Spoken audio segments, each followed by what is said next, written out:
பப்பாளி படத்துடைய அதாவது ஒரு ஒரு படமும் நம்மளுக்கு வரும்போது அந்த படத்துல இயக்குனர் யாரு, ஹீரோ யாரு, ஒன்னொன்னும் நம்ம கேட்போம்.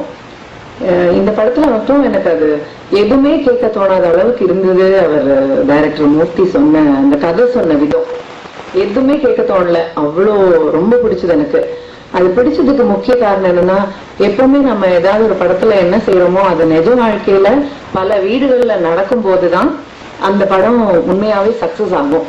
அவங்க எல்லாம் நம்ம வீட்டுல நடக்கிற மாதிரி இருக்கு, நம்ம சித்தி இந்த மாதிரிதான், நம்ம அத்தை இந்த மாதிரிதான், இப்படி எல்லாம் ரிலேட் பண்ணி பேசுற மாதிரி இருக்கணும். இருந்தாதான் நிறைய ஃபேமிலிஸ்க்கு அது ரொம்ப பிடிக்கும். அந்த மாதிரி எனக்கு இந்த படத்துல தோணிச்சு. இந்த கதை சொல்லும் போது எனக்கு ரொம்ப கோயின்சிடென்ஸா என்ன இருந்ததுன்னா, கரெக்டா இந்த கதை சொல்ற டைம் என்னோட பொண்ணும் பிளஸ் இந்த படம் வந்து கல்வி கனெக்டடா இருக்கும். கம்ப்ளீட் ரொம்ப வித்தியாசமா இருந்தது, ரொம்ப ரொம்ப நல்லா இருந்தது. ஏன்னா அது உண்மையும் கூட.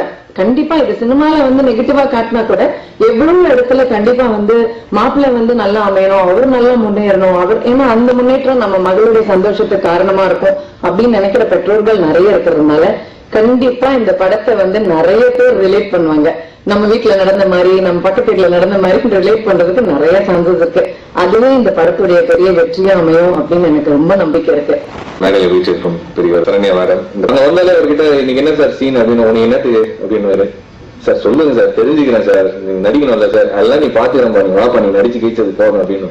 இப்படிதான் ஒரு அப்ரோச்சே இருக்கும். அதுதான் நம்ம ஏதாச்சும் கருத்து சொன்னோம், கருத்தெல்லாம் நீ உன்னோட வச்சுங்க, ஏன் கருத்தெல்லாம் என்கிட்ட சொல்றேன், என் படம் நான் பாத்துக்கிறேன். இந்த படத்துல வர ஆக்சுவலி அந்த கார்த்தின்ற ஒரு கதாபாத்திரமே மூர்த்தி தான். ஏன்னா இந்த படம் ஆரம்பிச்சதுல இருந்து இன்னை வரைக்கும் அந்த கான்பிடன்ஸை பத்தி தான் இந்த படமே. அந்த மொத்த கான்பிடன்ஸுமே மூர்த்தி தான். அவருடைய அந்த கான்பிடன்ஸ்ல தான் இன்னைக்கு இந்த இடத்துக்கு வரைக்கும் இந்த படம் வந்திருக்கு. So I thank Murthy for this great opportunity sir. Thank you very much. ப்ரொடியூசரா நடந்துகிட்டே கிடையாது, ஒரு நண்பரா ஒரு வெல்விஷரா தான் இந்த படம் முழுவதும் இருந்திருக்காரு. அவரே யாராச்சும் சொல்லி இதுதான் ப்ரொடியூசர் சொன்னாதான் அவர் ப்ரொடியூசர்னே தெரியும். இல்லைன்னா இவர் இந்த படத்துக்கு ஏதோ வேடிக்கை பார்க்க வந்த மாதிரியே தான் இருப்பார். அந்த அளவுக்கு ஒரு லைவ்லியான ஒரு ஃப்ரெண்ட்லியான ஒரு பர்சன். இந்த படத்துடைய கதாநாயகி வந்து அந்த சரண்யா பொண்ணு சொல்லி ஆகணும், ரொம்ப டேஞ்சரஸ் ஆகும். நீங்க தான் அதை வந்து ஒரு பெரிய வெற்றி படமா ஆக்கித்தாங்க. Thank you so much. இந்த கதையை இந்த ரெஸ்பான்ஸ் பண்ணி அதுக்கு ரெஸ்பான்ஸ் கொடுத்து அதுக்கு வந்து ரொம்ப பொறுப்பாக வந்திருக்காங்க. அவங்க வரலையா தான் நான் வருத்தப்படுறேனே தவிர எனக்கு மற்றபடி அவர் வரல அப்படின்னா நான் வருத்தப்படுற அவசியமே இல்லை.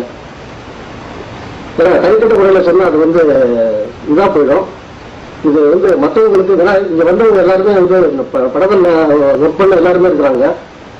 ஜெகனுடைய போட்டோ போடல, நான் வந்து இளவரசனை போட்டோ போடல, நான் நரேன் சாருடைய போட்டோ போடல, இது யாருடைய போட்டோவே போடல. இவங்களையெல்லாம் போட்டுருந்து நான் வந்து அவரை போடாமல் விட்டுருந்தா அது தப்பு. நான் யாரையுமே போடலை, ஒரு ஹீரோ ஹீரோயினை மட்டும் போட்டேன், அவ்வளவுதான். ஏன் சரண்யம்மா கூட நான் போடலை. ஏன்னா இந்த படத்தோட வந்து விஜய் ஹீரோ வந்து அவங்க தான், ஒரு கதையை லீட் பண்ணி கொண்டு போகிறது அவங்க தான். ஸோ அவங்களுடைய படத்தை கூட நான் வந்து போடல. என்னன்னா ஒரு ஒரு ஆடியோ ரிலீஸுக்கு ஒரு ஹீரோ யார் படம்னா யார் ஹீரோ யார் ஹீரோயின் அப்படிதான் கேட்பாங்க. ஸோ அதுதான் ப்ரொமோட் பண்ணணும், அதுக்கு தான் வந்து நம்ம வந்து போட்டுருக்கோம். ஸோ அப்படிப்பட்ட நடிகரையே வைத்து நான் அந்த படத்தை வந்து பண்ணியிருக்கிறேன். அதே மாதிரி செஞ்சுக்கிட்டு நான் பேசும்போது ஜனங்கிட்ட வந்து அவங்க சீனில் எடுக்கிறப்ப ரொம்ப ஜாலியாக பேசுவேன், ஜாலியாக எடுப்பேன்.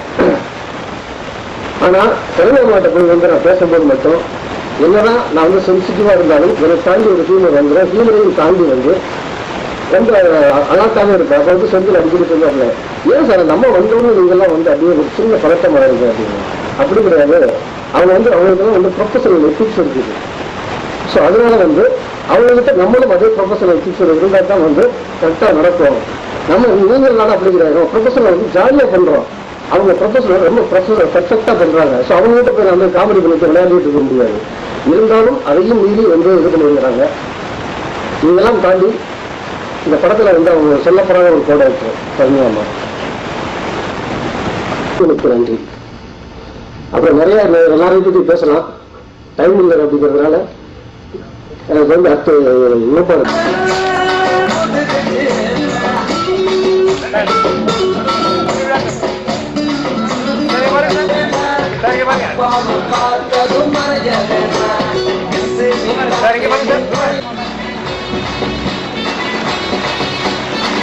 கோவிந்தமூர்த்தி